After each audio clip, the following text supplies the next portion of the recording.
Words play an important role in one's life.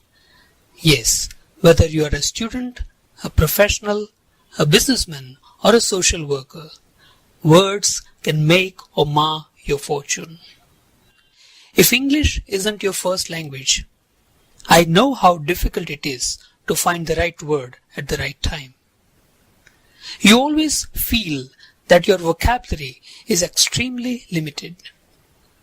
And sometimes when you can't find the right word at the right time, you have to make do with the nearest synonym, and you don't like it.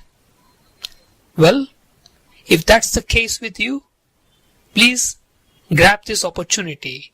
We have designed a special workshop for you.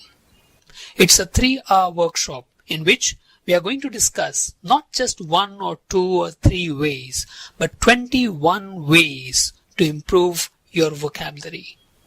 You will learn what to study and how.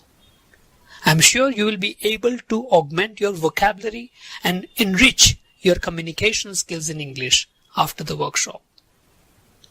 If you want more information about the workshop, please visit our website www.fluentlingua.com.